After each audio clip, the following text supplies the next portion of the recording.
Next, I get to introduce Tom, our first speaker of the morning here. So I've got a little printout right here just so I don't mess anything up. But Tom is the co-founder of Certify-D, a digital solution that provides money transfer protections for all participants in real estate transactions. He is also the CEO of Sun Title, one of the largest commercial and residential title agencies in Michigan. Tom is a licensed attorney, wire fraud victim, and thought leader on BEC and wire fraud prevention. Please welcome with me, Tom Cronkright. Thank you. You bet. Appreciate it. Absolutely, Tom. I'll echo what was just stated. I think it's more important now than ever to be aligned with a really good local lender. If you guys read the article on Wells Fargo essentially pivoting out of home mortgages, that is a huge signal saying we are no longer warehousing or providing correspondent.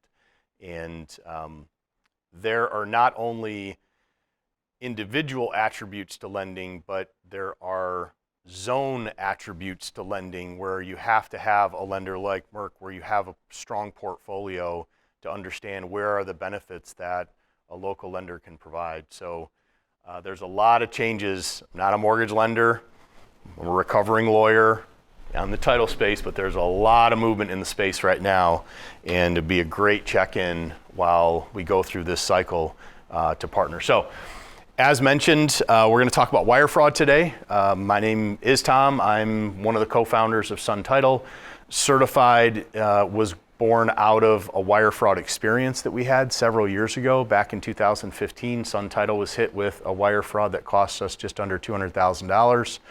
That led to 2 years of civil litigation in multiple states, and then a fairly high-profile criminal trial with the Department of Justice down in Tampa. So I've been through this looking glass. This is something that we're trying to manage for all of our partners on a daily, weekly, monthly basis. But Certified, and I'll get into that in a minute, is really the leading technology now by far in safeguarding wire transfers. So it's a topic I wish we didn't have to talk about, but also one that it's just simply not going away. They're harvesting so much information on real estate transactions, and frankly just so much money out of that, billions of dollars being harvested every single year just in our sector. So as a victim, I can tell you that wire fraud, we can have bad closing experiences, but wire fraud puts it in a whole different category. So the point today is to create a tighter lens around how we can all prevent this from taking place, and some of the things, and I'm going to show you some frauds as they kind of unfold, to say, hey, we've got to do a better job of educating and enrolling our customers on what to look for, especially buyers. So you guys have a lot of cash buyers. You have buyers that are putting down payment. It's not just cash, like all the cash to close, but even if they are using debt financing and it's a conventional loan, I mean, that's a lot of money that's changing hands. I want to start by playing a video from a victim. So as part of Certified, we also assist in recovering funds for victims nationally. And this past 2022, we recovered a little over $60 million from fraudulent accounts around the country and around the world, and in crypto wallets back to victims. So the reason why I say that is the setup here is this is a buyer of a home outside of Chicago. Her name is Lila Jones. She happens to be a senior executive at Google, and she's buying a home because her mother needed to move in with her mother's like 90 something and was having health problems. So you guys deal in life events, right? Here's this life event that triggered the need for some sort of a different housing. So roughly late spring of last year, she was hit with a fraud. And I wanted to just have you hear what it's like to have a buyer go through kind of that experience and learn that their life savings is gone while they're signing documents at the closing table.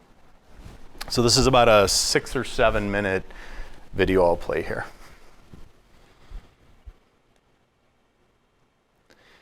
And you're going to see me in my car, not that I usually do interviews with my car, but she was incredibly hard to get a hold of. So my media team in Austin, where Certified has a big hub, said, Lila's ready, we have to do this right now. So I apologize. You're going to say, I think this guy's sitting in his truck. He is.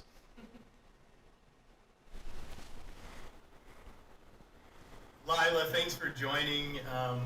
It's been a pleasure to get to know you, although I wish it would have been under different circumstances as we started our I'll call it early friendship together. I hope we build on this, but if you could, for the audience, just tell a little bit about yourself, your background, and your recent purchase just outside of the Chicagoland area. Sure. So hello everybody, Lila Jones.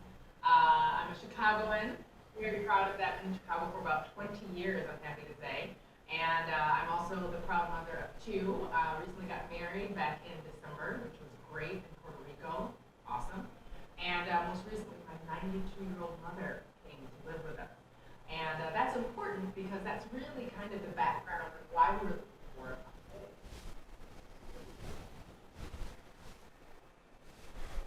It took us a while to close. It wasn't on our side, it was on the owners of the house taking extra time for something. And so I had plenty of time to be like, what are the steps? What should I expect? Where are the instructions? And I remember reaching out to the title company saying, where are the instructions?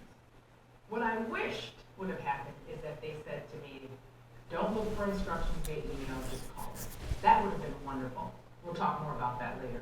So, I'm sending a couple different emails saying, hey, what are the instructions? Where do I send the information? Like, oh, we're going to send you a PDF, and it's going to have a security code on it, and you're going to put in this number, and that's going to work for you. And so I got that, it didn't work, and we're kind of back and forth. And then I forgot about it because we still had time.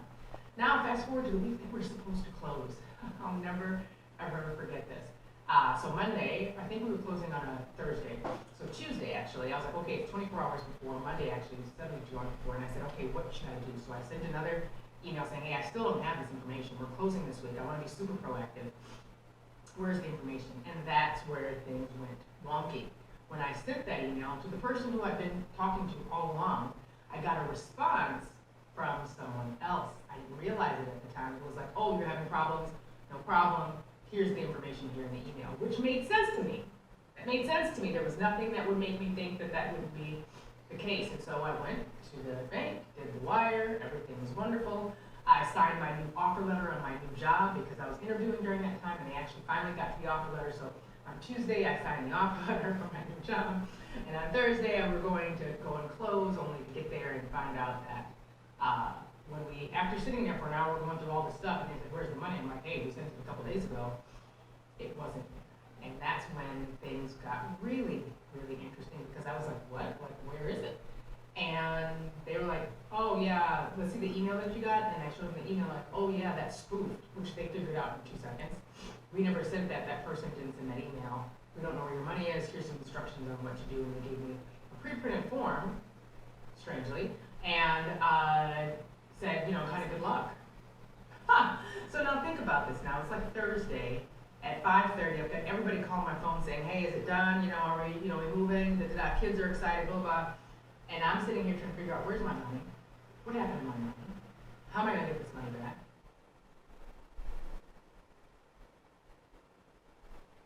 It was almost like we didn't want to leave the title office because the second we left the title office, it made it true. It almost seemed like it wasn't real, right? And we were just sitting there, and the guy's like, well, there's nothing else we can do, we go. I was like, you know what? This is awful. This has just been the worst experience ever. I don't ever want to come back here, ever.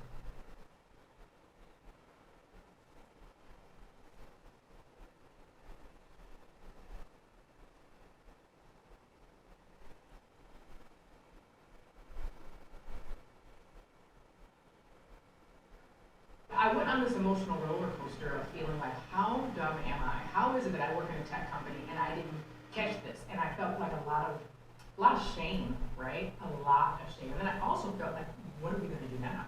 So now the mortgage guy's calling me saying, what are you going to do?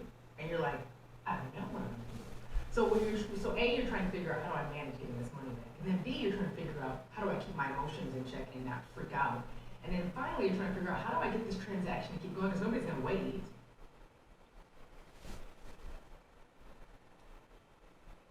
So I think I found your organization, before we rewired the money, I found your organization 2 days later. Just going through, online, looking at different reviews, and I found your phone number and called you. I think you were in Florida, I don't know. And I was like, hey, this is who I am, this is what I need help with. And you were like, oh, I'm sorry that happened. Here's what we can help you do. And I'll never forget, that was Friday. So the initial kind of close that didn't happen was on Thursday. I think I found your organization on Friday. And by Friday, end of day, your team had helped me find resources that were like, hey, the money is still there. It's, locked. It's going to take a while, but here's the steps you need to take. And that gave me so much confidence because I was just like, oh my goodness, thinking, oh my goodness, at least I know something's going to happen. At least I know something's going to happen. And so, yeah, that's the story. It took about, I can't recall the exact dates, but I want to say it took about probably, we moved into the house and we're unpacking, and I got the call that the money was there at Chase and that they were going to send it back. So it must have been the middle of June when we actually got the money back. So it worked out.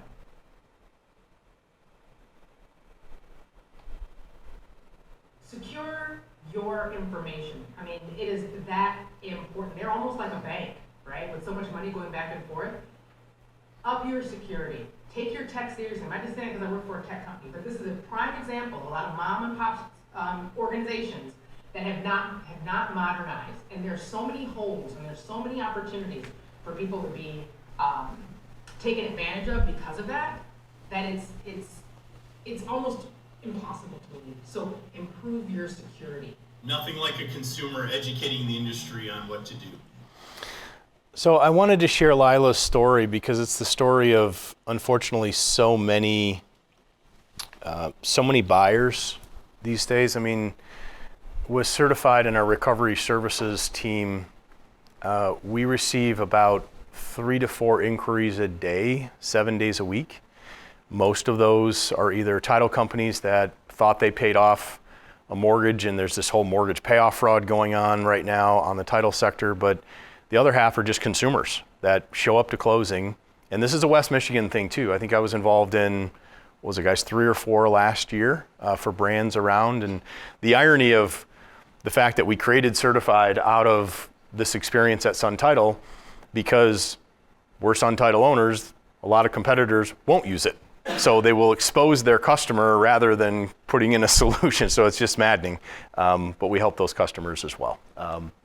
So what really is happening is business email compromise is the fastest growing cybercrime in the United States. Business email compromise, formally defined, think of it as somebody gains access to an email. Bad guy gains access to an email. And then from there, think of what is in your email, right? Purchase agreements, settlement statements, CDs, communications around closing dates, final or near final figures for closing, all the information they would need to do what? To impersonate someone else and then trick somebody into sending funds. So it's kind of like a triad, if you will. Usually, the listing agent, buyer's agent, or title company is exposed. Why do I pick on the listing agent? Because that's the starting point of the transaction. So what's interesting in real estate, and why real estate's such a problem, and why is such a focus for these criminal actors, is because the MLS system and the open public record. So think about that. I've got the largest transaction of anyone's life, and I'm going to publicly state it's taking place. And with open public record, you can determine for free the ownership of every square inch of the United States for free. It's the open public record. So if I know we have a listing and I know who the listing agent is and I know who the owner is, I'm off to the races. So now I just have a simple call to some of the local title companies trying to impersonate the listing agent or the seller, and then I can figure out who the buyer's agent is, and then I can figure out who the buyer is, right? And then you go down that wormhole, right? If they can't see it on the MLS, because sometimes when it pens, that's the other thing. It lists and then it pens. Well, now we really have something. Now the clock starts that on average right now, we're closing within 44 days nationally, that they're not guessing. That's what I mean to say. So to gain email access is something that's very valuable to them because they can see not only is it the Austin transaction as a buyer, but it's the Liz transaction as the seller in a multitude of others. So what they do is they sit there, usually for 120 days on average. They'll change rules in the email settings so you don't know they're in your account, because they're feeding off these emails to a separate account, and then they're deleting that feed. And then they're just analyzing, hey, what's the communication style? What's the timing of communication? What type of business do they do? Where do they do that business? Who are they communicating with from on a lending side, on a title side? And then they see, this is called the weaponization of the information. They see that, oh, it looks like Austin, our first-time home buyer, is about ready to send in his $80,000 for cash to close. So let's say they're sitting in the listing or the buyer's agent's account, right? Austin is a sitting duck right now, because what they'll do is they'll impersonate the title company. So they'll register sun_title.com, or they'll register suntitle.cam. That came up about 3 months ago, a .cam domain out of Kansas City where a title company was impersonated. And then with all the trusted email feed goes to Austin, our first-time home buyer, that says, hey, I know you were planning on bringing in a certified check, but with the holidays, or we got kind of like a reduced staff hours right now because the market's slow. We do need that wire, and we need it today, or it's going to affect the closing. Well, Austin's sitting there going, I'm completely fatigued at this point. I've gone through a colonoscopy for underwriting. I've done all these inspections.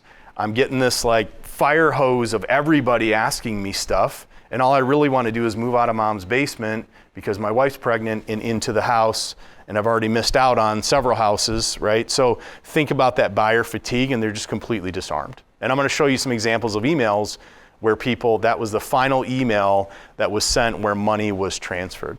Does that make sense? And they do this at scale. Typically it originates overseas, so Western Africa is one of the hotbeds for this type of activity. That's who we were involved with in our trial. It was a group called the Nigerian Black Axe, and they're one of the most prolific cybercrime rings in the world. But that's the setup here. And unless Austin, I'll continue to pick on you, buddy. If Austin isn't read into the threat, and we're not engaging these buyers on the front end to say, hey, what do we look for? Then it's really a jump ball whether or not they are going to suspect anything, or it's like, yeah, everything else is coming through email. Everything else has been last minute. I mean, for him, the first-time home buyer, it's just fits of starts and stops. Think about a transaction cycle. It's maddening. It's not fluid at all. It's opaque as it starts because they have not gone through this. There's no muscle memory in real estate. So the whole process is set up to be dependent on the selling agent and the lender. The title company is that's where I get my keys. That's where I sign the documents, even though we're doing much more, right? And for the first-time home buyers, like I say, it's just this, okay, I guess I'm engaged, I'll wait and see. I guess they're asking me to get engaged, and then I'll wait and see. And this is one where we have to have this conversation up front.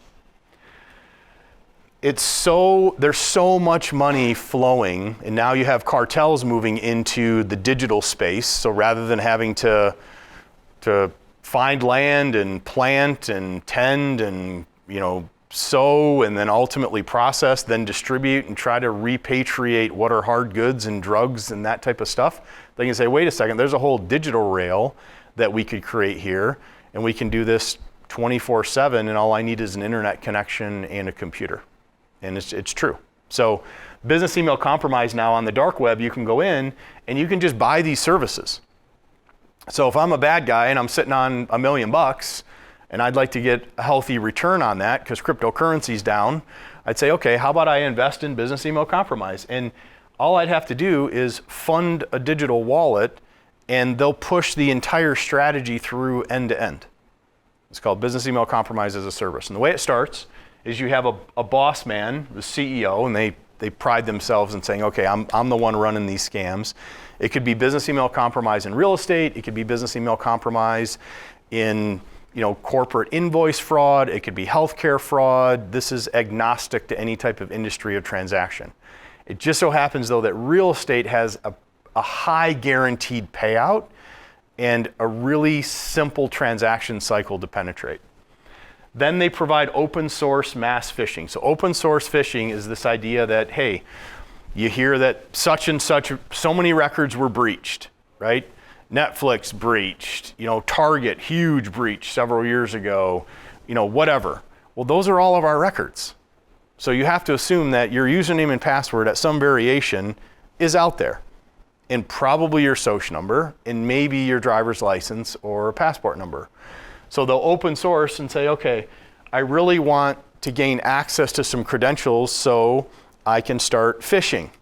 And phishing is those links, right? Those links that come out and it says, oh, click here for your free Starbucks coffee. There was one running recently, an LMCU text message. You guys get that recently? All of us did, right? And it didn't almost get me, but I'm like, you sneaky, I was in a meeting and it said, oh, somebody's trying to charge $3,300 at a Walmart.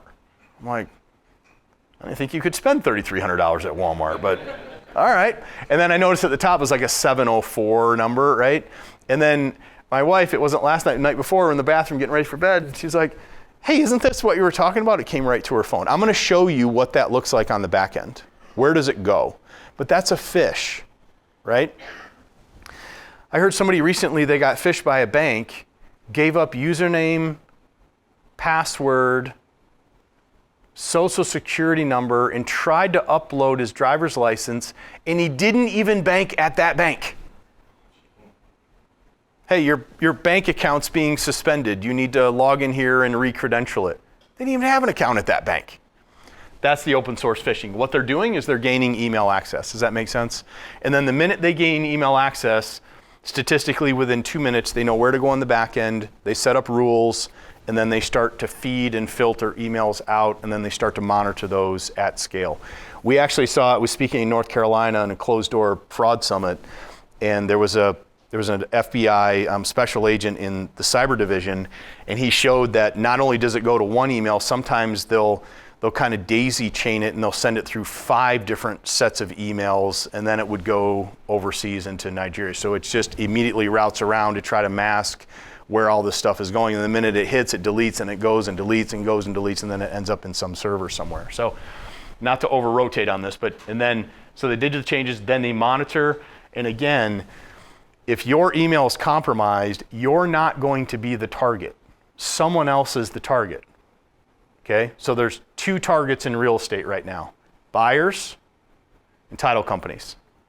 Buyers for cash to close, they'll take the EMD too, but they want the cash to close, especially that without debt financing. And title companies on mortgage payoffs, number 1, and then the seller net proceeds is the second. We've had situations where the fraudsters approached the buyer, same transaction, think about this, tried to get roughly $60-some thousand cash to close, were unsuccessful, stayed in the fraud and in the mix with the title company, and got over $300,000 paid out on the same fraud on a fraudulent mortgage payoff scam. Same file, right? Didn't hit it on the front end, that would have been a lower, and got a huge payday on a mortgage payoff scam. They launched the attack email, they received the funds. This is the biggest challenge we have right now, all of us, as it relates to the recovery of funds, is the cryptocurrency rail. So they'll move it to a crypto wallet. Then now they're using what are called crypto tumblers. So a crypto tumbler, think of it as like a wallet that blends and further anonymizes the whole crypto digital footprint or fingerprint, and then moves it to another digital wallet overseas, and then they transfer it into a bank account or into that fiat currency of that country. And this is a rinse repeat. And because the cost of goods is low and the return is high, they just say, hey, that was great. I turned my $1 million into $3 million in 60 days. Here's another $1 million. Keep running these plays. The flow of the money, so victim to fraudster, it always goes from typically the buyer's bank. So let's focus on buyers. It goes from a domestic bank here to another domestic bank. So it's not like they're asking you, or the buyer, Austin, our first-time home buyer, hey, transfer this to, Coinbase into this wallet. Well, that'd be very strange, right? Transfer this to, some bank in Mexico. That's strange too. There's probably blocks on that. Transfer this over to Wells Fargo or Chase or Bank of America. Okay, I recognize those brands. So it always goes from the victim bank to what he thinks or she thinks is the title company, right? Because we're collecting the funds. In some states, real estate agents or brokers will hold large EMD, but they think they're funding the title company and it's going to the fraudster's account. And then from there, they will move this cycle around from the crypto. Now, it's not always crypto. Sometimes it's pulled out in cashier's checks. We've seen dead drops of cash in bags. I mean, there's just been, the recovery side of the certified business that I'm involved in is just absolutely fascinating. There was the largest single-handed recovery. You guys like stories? So who's behind the account where the fraudster receives the funds? Because we might step back and say, well, God, these banks, how do they let a criminal walk in and open a bank account? That's crazy. Aren't there rules about that? Well, yes, it's called Know Your Customer. But they're not criminals walking in the bank. They're people that are involved in online dating relationships. And then they get a request to open up a bank account for the boyfriend or girlfriend.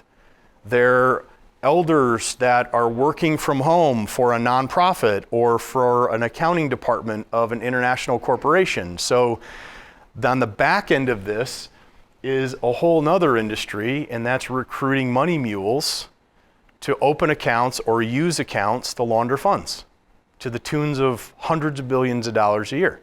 So the largest recovery to date, single recovery to date in real estate we were involved in, not last fall, but the fall before. And this was widely publicized. The Secret Service ended up putting an international bulletin out on it. And the setup was this. Apartment complex is being refinanced just out of Houston. And they had a mortgage on it. It was a commercial mortgage. $21.5 million was the payoff of that mortgage. Fraudsters had gotten into somebody's email, saw the original payoff statement, tampered with it, and sent in an updated statement. So on a Friday morning, Central Time, $21.5 million got pushed out of that title company's account and landed in an elementary school teacher's general checking account outside of Indianapolis. It's a true story. She didn't even know how much was going to be received. So the setup for that is she's been in this dating relationship for the past several months with somebody from overseas. She knew that he was allegedly a business person. He had a transaction in the United States. He was was closing faster than he thought. He was having a problem opening up a bank account because some paperwork. And he asked her if he could, use her account and then instruct her what to do after the money landed. Now what they do, and I learned this in my trials, they take it one step further typically. And when they curate these relationships, they'll actually take money from the victim to start, from the money mule, right? So in those cases, they feel like, okay, I've got this romantic relationship. Hey, could you loan me $3,000, $4,000? It's not a lot. It's just enough to seed some incentive that they want to get paid back. Hey, I'll pay you back, but could you open an account for me? And then when the money comes in, pay yourself back with some interest, and then I'll tell you where to move the money. So sometimes they'll take it a step further, and there's a financial interest, a financial tie that they have to these mules. So what happens? Money comes in on Friday. She was instructed to move it to cryptocurrency over the weekend. She had some relational issue that wasn't settled between her and her boyfriend, so she refused to do that, thankfully. We got involved on Monday morning because the per diem on $21.5 million has a comma in it. It's a large number, right? So they know it didn't land. We get involved with federal law enforcement. We were able to seize the funds, return them back on Thursday, but that was what they call a field visit. Like, they show up and she thinks the Secret Service are scammers. Like, you guys don't do this stuff. President isn't here today. What are you talking about? And you see that where these victims, they're living in this bubble that's been curated by these fraudsters internationally. It's absolutely fascinating. So in our trial, there were 8 victim witnesses. 2 of us were in the title space. So it was Sun Title and it was an escrow company in California. And then 6 of the others were romance scam victims, all female, all late 50s to late 60s, either recently widowed or divorced, and they had been decimated financially and then turned into money launderers. And they didn't even know it. So That's the challenge that we have right here. And in fact, the one thing that really led to us scaling certified nationally is I had to go under protective detail to testify because they were taking hits out on witnesses. This is we could have a whole nother session on that. But I'm driving back to the airport with FBI protective detail, and I asked a simple question. I said, hey, what keeps you up at night? Like, you were involved in this 3-year investigation, this 2-week trial, and he said social engineering. What they get these people to believe is so incredibly creative and convincing that it's like holding water in your hand. How do we stop this? Right? So that's what we're up against. And I shed that much light and texture on it because it's a big problem unless we can get ahead of it. And the losses of business email compromise dwarf ransomware.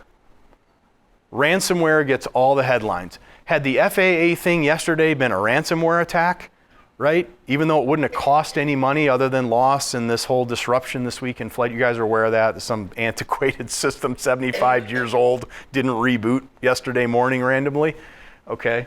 But business email compromise is a death by paper cut because the average ransomware is in the millions, the average BEC is in the hundreds of thousands. And I can tell you as a victim, if you lose 180 grand, you're not gonna get any support at a federal level. Right? Because the bar for investigative resources to be allocated has to be in the millions in a single incident. All right, so what are phishing scams? You guys want to see a phishing scam end to end? All right, here's what it looks like. So at Alta, I show this because it's very well timed. I'm at the American Land Title Association conference in San Diego late last fall. And during that, they ran a phishing scam against hundreds of us in the title industry. I even received it myself. So the email came in to a point now where I can't see anything without glasses. It looked like it was coming in from United Mortgage Wholesale. You see this? And then here are all the addresses. And this just went page after page after page after page, okay? And it was early in the morning, fairly early in the morning. So it started about 6:21 and then it kind of ran up and it was it wasn't a bulk email, it was this, they were firing these things off in a sequence. And it said initial CD, preliminary closing fees and closing package. Okay, so there's something regarding a deal. Now, if you guys send me a CD, you're not gonna get a response, right? Because I don't work on CDs. So for me, it was a red flag saying, why would I be receiving a CD, right? Now that said, does the company receive CDs? Sure. I got one the other day from a random lender and I scanned it through our IT and I don't know how they got the email address and I pushed it into our escrow team. So the message looked like this: United Mortgage Wholesale. It was a truncated, it wasn't from United Mortgage, it was from somebody spoofing them. You could see the date here was October 17th. There was an attachment, and what was interesting is the attachment is essentially was a unique code. Every single attachment had a unique code. And the reason why is I'll show you in a second. They were setting up how realistic the sign-in wall was to get to the attachment. Then it said settlement agent had been notified of the preliminary CD, so they had seen a message similar to United Wholesale and they mimicked what it looks like when they deliver a pre-CD, okay? If you click on the link or the attachment, this is why every single one of them was unique. This is a next level phish. Because they knew if I clicked on this, it was associated with my email address, so they primed in Microsoft my email address at the sign-in wall. It might sound subtle, it would completely disarm somebody that doesn't understand what's going on. That was a lot of coding to do that. So now it's just saying, put in your password or email the code to your inbox. So they're saying, hey, even if you have multi-factor, no problem, I'll email you a code. Well, I don't want a code. I'll just put in my password. Everybody would do that. It's Microsoft. Microsoft recognized me. You see that? In the script, there's a token that the minute this password gets entered, it gets pushed into a dark web rail called Telegram. So the minute that password gets put in, it goes into Telegram. From Telegram, they're going to lift that, they're going to put it into a program, and they're going to run thousands of different iterations of that username and password across hundreds of sites. It's going to go through Amazon, online banking, Netflix. They're just going to pile on username, password. Let's see how far we can go with that, because that was the idea, right? And then you can see here, once the password was entered, it was setting up what's called an API, which is an automatic rail to a Telegram account. And you can see here, this is what was interesting. They were what were called scraping. They weren't just taking the username and password. They were taking the username, password, and they were taking the IP address and the machine ID off of the system that was being used to log it. So they were in the computer, they were scraping that, and they're pushing all of that information because, you know, you're on Amazon, it auto-populates. How does it auto-populate? It recognizes your IP address and your machine ID. So they grab both of those.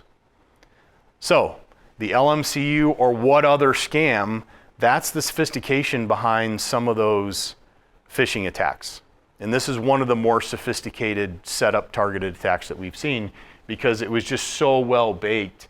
And then from there, oh, this site requires the machine ID. No problem, I have that on Tom's computer. This requires the IP. Okay, I'm gonna spoof the IP, because you can do that as well. Any questions? You guys ever seen one of these end to end? Terrifying, yes. Real estate wire fraud, okay. Let's talk about some examples. So these are emails, the final email that had led to the loss from a buyer. So this setup was, what was this email? March of last year. The setup here was Gulf of Mexico property just south of Clearwater.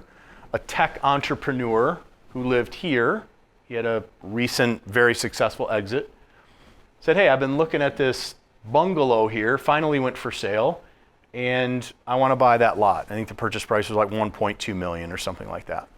Sick of looking at that. I might build on it, but I'm going to scrape it down. At least I have a walk across the street and kids can enjoy the beach a little bit more. Okay. The setup here, though, is interesting because he had successfully wired his earnest money deposit to the title company. And then after that wire, somebody's email account was exposed, and the fraudster set up spoofed email accounts for everyone in the transaction. So if Austin, the buyer, thought he was talking to the title company, he wasn't talking to the title company, he was talking to the fraudster impersonating the title company. And then when Austin got an email back from what he thought was the title company, it was going to him, but it wasn't coming from the title company. And they did that for the listing agent and the buyer's agent. It was all the way through the transaction for 2 weeks. The fraudster coordinated survey quotes, getting the survey out. They coordinated an estate issue. Like they essentially ran the deal on the back end. So everybody thought they were communicating with the right party. And then when it came time for this email to come, this guy didn't stand a chance because he had been communicating with this email address for 2 weeks, right?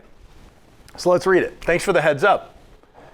Having the closing funds earlier prior to closing would actually ensure a smooth closing.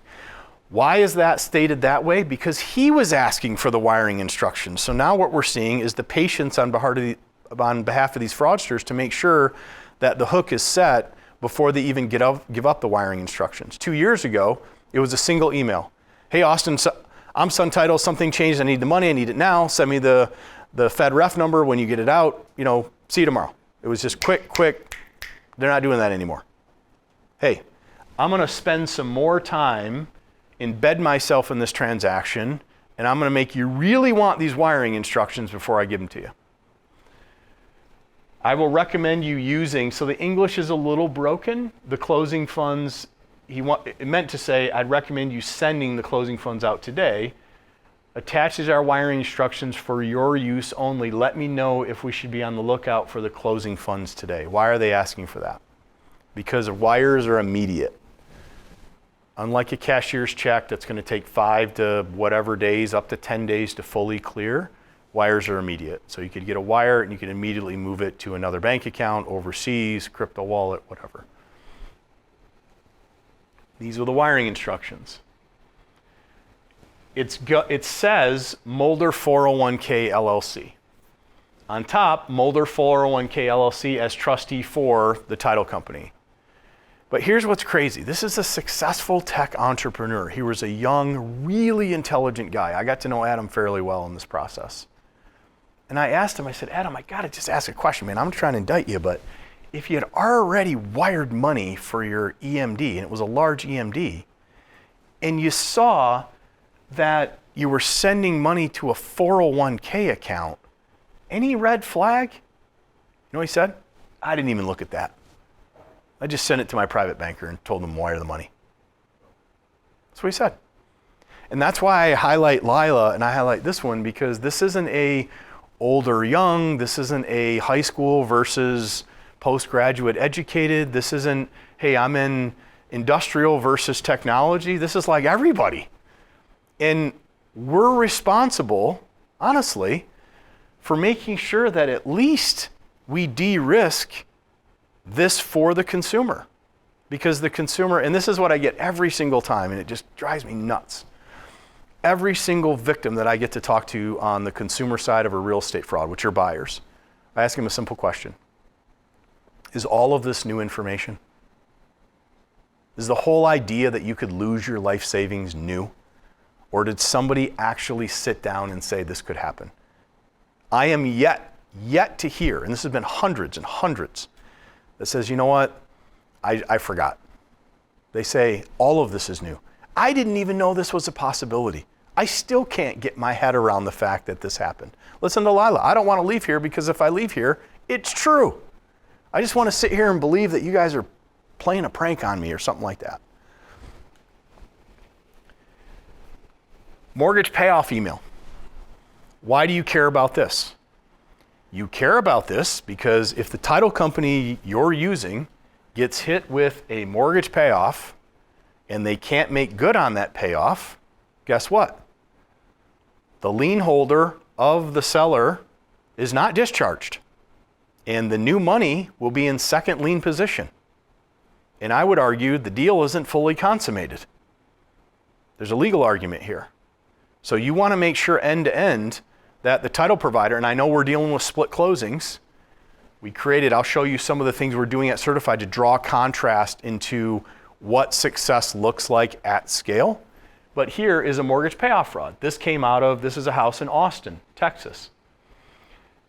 Please see the attached payoff statement for the 9/19 closing. Thank you. This was Sotheby's. So they had access to a listing agent's account. The setup of this was, hey, my seller received this payoff from his lender, so you need to pay this off. So this was coming from the borrower, which was the seller. This is the statement, okay? For privacy, I took off people's logos, but here's what's interesting about this. The payoff was $1.7 million last fall. And what they did is they knew where the mortgage servicer was banking. They opened an account at that same bank, and let's call it Acme Servicing, okay? You guys are familiar with mortgage lenders versus servicers. So let's call it Acme Servicing.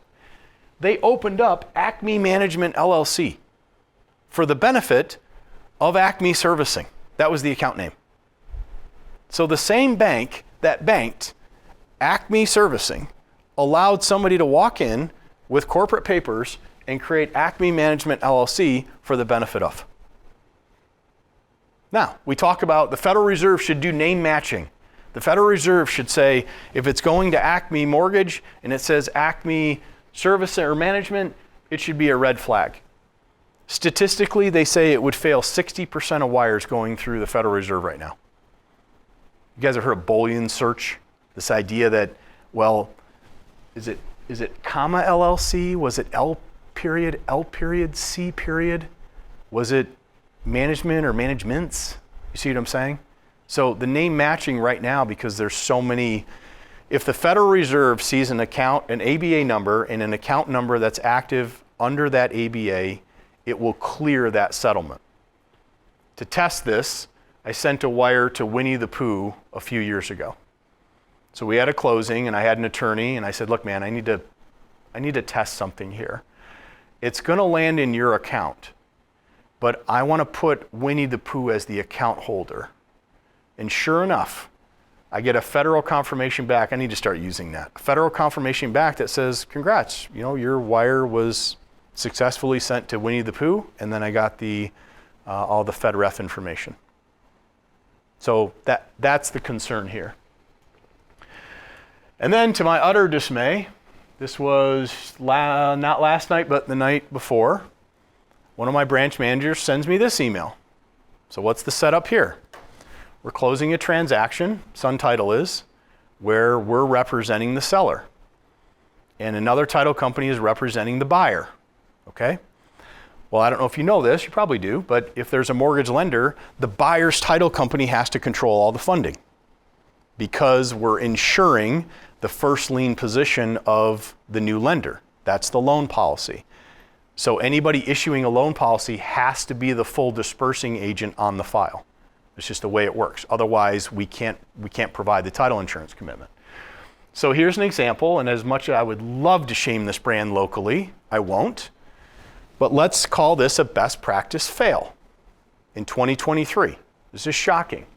So you can see here, it comes from the escrow officer directly to the buyer, unsecured email 2 nights ago. Importance high, funds via wire request, and then there was a file number and an address here.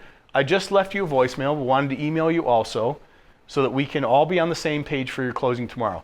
We need you to wire, capital W, your cash to close, as if it's a defined term, of $52,000 to this, wiring instructions attached.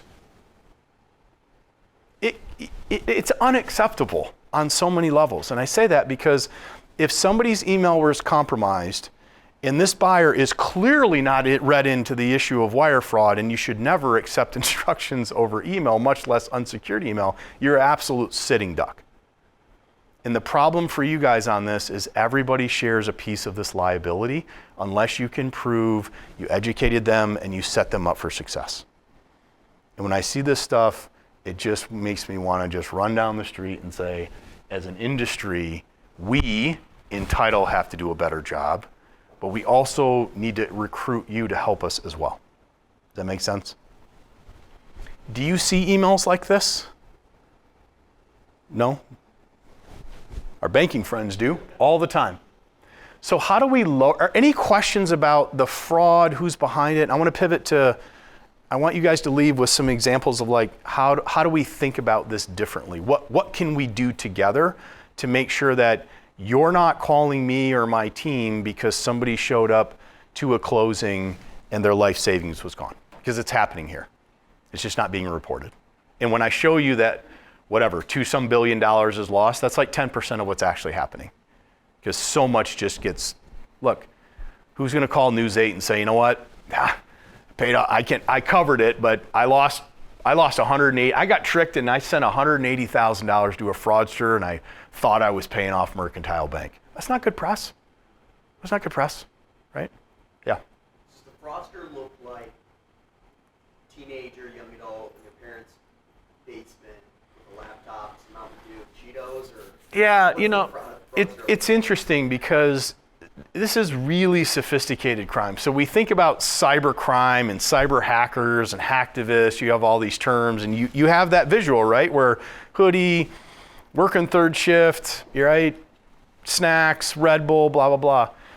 The criminal trial that I was involved in was against a Nigerian who was extradited from Canada. His name was Desmond Amadi. His brother was Ikachu Amadi, and they were the 1 and 2 guys of this $2 billion cybercrime ring. It was massive. So I'm testifying as number 2, and then number 1 ultimately pled out, his brother. So I'm here to, not even that light, in a very, very large federal courtroom. And if you saw this guy in the street or you saw this guy in the elevator, you'd say, you know what, this probably Ivy League educated, incredibly clean, and you could just tell when people's lights are on, right? This guy was lights on. This was not, you would not notice anything other than, oh, sharp looking guy, right? You could just tell. So that's the type of sophistication that they're bringing to it. And yes, you have people that are being duped into being money mules and launderers and things like that, but No, this is people that I wish they could take that energy and you could solve for so many things: sanitation, clean water, education, But to frame it in Western Africa, there's a group called the Yahoo. It's pronounced Wahoo over there, but we call it the Yahoo Boys. And they recruit these young college students right out of college or in college to join and they know what they're doing, to join these cybercrime farms, they call them. And you'll see pictures of them holding up an iPhone. So an iPhone represents a year's worth of wages, the value of that in Western Africa. Some of them had Apple computers. That's 2.5 to 3 years of wages in a single device. So they're kind of stuck, right? And this is kind of their only way out. So, all right, how do we lower risk? We do it, there isn't a silver bullet here. We do it through 4 mechanisms. This kind of Venn diagram suggests that, notice I say, how do we lower, not eliminate risk? There's no risk elimination in the cyber world. There's no risk elimination in wire fraud. What there is to say, do we lower it to a state where they move on to the next victim? You're the house with the fence and the lights and the ADP and everything else. The Rottweiler chained to the front door, they're gonna move to the neighbor, right? Hey, I've got a convertible with a wallet sitting on the seat and I left my top down, versus somebody, the windows are rolled up and who are they gonna take, right? It's the same concept. So it's people, process, technology, and culture. The people education side of it, I'll send you guys this. I don't expect you to read this, and I hate presentations where you're like, oh, that was not good, Tom, not good. What I'm trying to show you though is you have to have a notice to your buyer early in the process, I would argue at agency formation, about this risk. And that notice should include a few different things. We provide what I call a day 0 notice. Day 0 is the day that this relationship was formed at agency.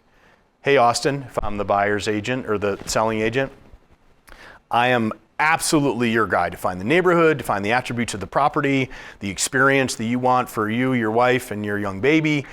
But I gotta have a conversation with you. Regardless of how much money you're gonna bring to close, all of those funds are at risk because wire fraud is a huge issue around the country.